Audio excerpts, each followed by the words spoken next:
part of the problem is if you're going to prosecute someone, you have to have the evidence to prosecute. But we can get the evidence. I mean, it's just flat out, they're not providing us the information that we have to have. That's one of the frustrating parts. Congress can impeach anybody in the federal government, basically. That's another option. The problem we've run into is flat out several of these agencies, and we're not talking about this, I'm not talking about necessarily who's president, I'm just talking about the government. The government's the problem here. It's a mentality, it's the you have no business telling us what to do. It's almost like, you remember when you were kids and somebody would tell you something to do and you say, you're not the boss of me. I mean, that's kind of what it's like. Excuse me, the Constitution says I am, okay? The American people say we are to hold you accountable, and it's almost back to like in the 60s and 70s. You remember when we used to talk about the man, the system? It's gone back to that again. And so the frustrating part is even on the oversight committee that I chair, subcommittee on oversight, when we've got the director of the EPA comes and basically says, I'm not giving you this information. Even from a subpoena, we subpoena the phone records, they black out part of it and send it to us. So we have to go back again, and this is the frustration. Let me say, if anybody can get to the bottom of it, Trey Gowdy can get to the bottom of it, you can see the frustration that he's going through with Benghazi.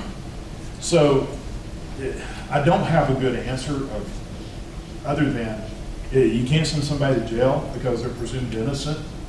They're innocent till proven guilty, and I still stand by that.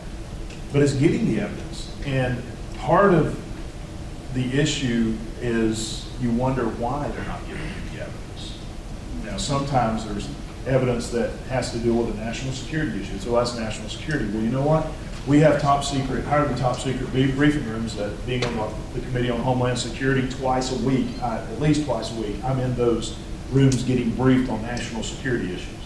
You can come in that room and we can have a hearing. But it's the frustration of just delay, stall, and not give you the information. The agencies run them up. They have no accountability. It's going to take a house cleaning, and it's probably going to take a new administration to just come in and say, okay, guys, we're done. We're starting over from scratch. The other thing that we can do that we have started doing is one power that Congress has is the power of the purse. So we've started pulling, in fact, the interior bill that's coming up Tuesday, when we get back next Tuesday, it brings EPA back to the levels of George H.W. Bush's administration. So that's another way that we can hit them, saying, you're not going to provide us information? Well, that's fine. We're not going to provide you the funds to go out and reduce carbon levels. You know, you got to play hardball sometimes. The problem is also you got to have 218 people to agree with you on the House floor to play that hardball. We're getting closer. I have no solid answer to you other than we're just persistence. At some point, somebody's going to give up. And I will give our leadership this credit. They're not giving up on Benghazi. They reinstituted the committee. The Benghazi Investigative Committee is a select committee. It's the Speaker's committee. The Speaker created the committee, he appointed the people to it, and he can dissolve the committee at any time. When we came into this new Congress, he reinstituted the committee and said, keep going. So they're gonna continue on the Benghazi investigation. We have the IRS investigation of going after conservative groups. I actually got personally caught up into that because of the nonprofit that my daughter runs, where we do this ungodly thing of teaching the Constitution to people. We got caught up in the IRS thing. We have the EPA deleting emails that we know that they've admitted to deleting them, but the director says, well, they were all personal. So when I asked, oh, they were all personal, right? But it was a government phone. But doesn't the exclusive personal use of a government phone, isn't that fraud? Oh, so, you know. And how many of you remember Watergate? Watergate dominated the media. The American people, and rightfully so, were outraged at Watergate. These scandals we're seeing now, Watergate pales in comparison, and they're coming out almost weekly of things going on. And it's because of basically a culture of corruption that has evolved in Washington, D.C. for lack of accountability that it's been going on for years. It's not just in this administration. It's kind of perpetuated a little more here. This stuff has been going on for years, and it's going to take a lot of drawing. So I hope I at least gave you a partial answer. Well, I appreciate you fighting for the cause very much. But would a special prosecutor change that? With the right evidence, possibly. I'm not an attorney, but You don't have to have evidence to charge anybody. No. You suit all the time with no evidence. but is it right? That's the thing is how far do we go with this without the solid evidence? But let me tell you, Trey Gowdy is a prosecutor. That's his profession. And let me tell you, if anybody gets to the bottom of it, he's going to be able to get to it. Now, we're also beginning to see, and I can say this, we're beginning to see people 2 or 3 levels down in these organizations begin to step up. They're seeing it's gone on too long, they're frustrated, a lot of them are scared of losing their job, whatever, they're beginning to step up now. So we're probably going to see more of this come to light. So, but thank you. Thank you. All right, well, again, I apologize that we didn't get to every question. I wish we could, but I'll be around for a little bit afterwards. I know a couple of folks asked if we could get a picture. Why do you want a picture of me? I have no idea. But I guess it makes a good dartboard,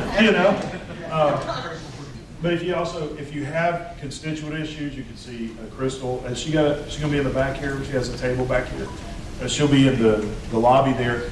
Easton is our policy guy. If you have this just really deep issue that you want to talk about with policy, be ready. He'll from trade to anything else, Easton will be able to talk to you, or I'll be glad to talk to you as well. I want to thank Kennesaw City for making this available, especially Kennesaw Police for you guys.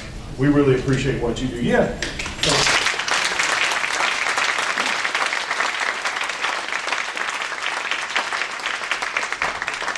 I want to brag on our law enforcement.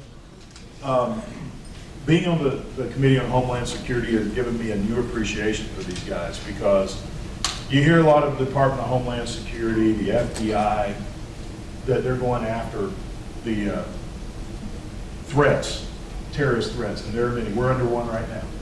That's why you have the force that we have out here. There's active threats against law enforcement, elected officials, any high-profile person. ISIS just celebrated their anniversary of when they went to California. And between then and the end of the week of the 4th of July, there's active threats here. And working with Homeland Security, they rely on these guys. And our Department of Homeland Security through the Fusion Center they send alert information down.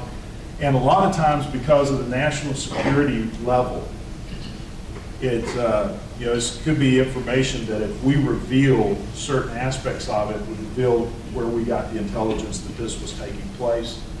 A lot of these guys are going in with 1 or 2 FBI agents, and they don't even know exactly why they're going. But they're the front line, not just law enforcement here, but for national security. And we appreciate what you guys are doing. We really do.